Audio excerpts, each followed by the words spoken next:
আজ রাত্রে কি বানানো যায় বলতো? আজকে আমি চিকেনটা বানাবো। হ্যাঁ, সেই তুই যেরকম ঝাল ঝাল পুরুলিয়া স্টাইলে দেশি চিকেনটা বানাস, একবার বানাতো। আচ্ছা, তাহলে তুই আমায় হেল্প করে দে। ওকে, তাহলে গুঁড়ো মশলাগুলো প্রথমে একটা বাটিতে গুলে রেখে দিই। হ্যাঁ, তার সাথে চিকেন মশলাটাও মিক্স করিস। আচ্ছা, এই যে জলের সাহায্যে সমস্ত মশলাগুলো গুলে দিলাম।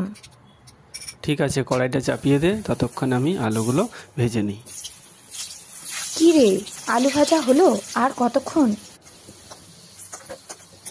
এই তো হয়ে গেছে। এরপর গোটা গরম মশলাগুলো পাস করে দেখি এদিকে। বাহ, কি সুন্দর গন্ধ বেরোচ্ছে রে। হ্যাঁ, তার মানে এরপর পেঁয়াজ কুচিগুলো দিয়ে অল্প ভেজে নেব। ভাজার সময় তুই যে চিনি দিস, এবারে দিবি না? বা ভালো মনে করিয়েছিস তো। ভূতের মতো দাঁড়িয়ে না থেকে এদিকে মাংসের বাটিটা পাস করুন। তাহলে এবার আমি একটু নাড়ি, অনেকক্ষণ তো দাঁড়িয়ে আছি। ঠিক আছে, ততক্ষণে আমি দইয়ের সাথে চিলি ফ্লেক্সটা ভালো করে মিশিয়ে নিচ্ছি।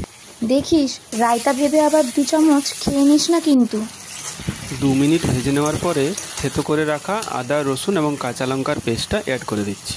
ঠিক আছে, এরপর কিছুক্ষণ ধৈর্য ধরে এটা নাড়া। হ্যাঁ, আজ আমি যখন হেল্পার তখন তো নাড়াতেই হবে। এরপরে অ্যাড করে দিচ্ছি ওই গুলে রাখা গুঁড়ো মশলার মিশ্রণটা।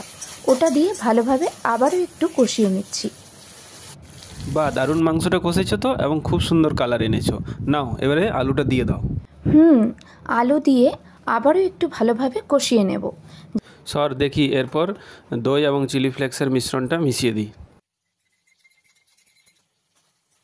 যথারীতি আবারও মাংসটা একটু ভালোভাবে নাড়িয়ে কষিয়ে নিচ্ছি। এই সময় পরিমাণ মতো নুনটাও দিতে ভুলিস না কিন্তু। হ্যাঁ রে বাবা, নুনও দিলাম।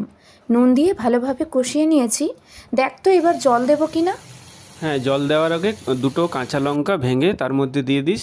এবং এটা কিন্তু খুব একটা ঝোল বেশি ভাল লাগবে না, তাই অল্প ঝোলে রসা রসা হবে। আচ্ছা, তাই অল্প পরিমাণ জল দিয়ে চাপা দিয়ে মাংসটা সেদ্ধ হওয়া পর্যন্ত রান্না করে নেব। কিরে, মাংস তো হয়ে গেছে, এবার নামিয়ে নিই, আর যে তর্স হয়েছে না।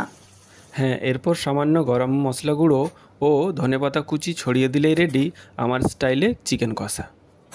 হ্যাঁ হ্যাঁ, আমি ততক্ষণে ভাত বেড়ে নিয়েছি, আর এই যে গরম ভাতের সাথে পরিবেশন করছি সেই চিকেন কষাটা। দেখি খেতে কেমন হয়েছে।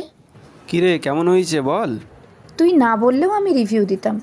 দেখতেই এত লোভনীয় হয়েছে, খেতে না জানি আরও কত সুন্দর। উফ, অপূর্ব লাগছে খেতে। সত্যি রে, আজকের ডিনারটা পুরো জমে গেল। তাই আপনারাও বাড়িতে কিন্তু দেরি না করে বানিয়ে ফেলুন।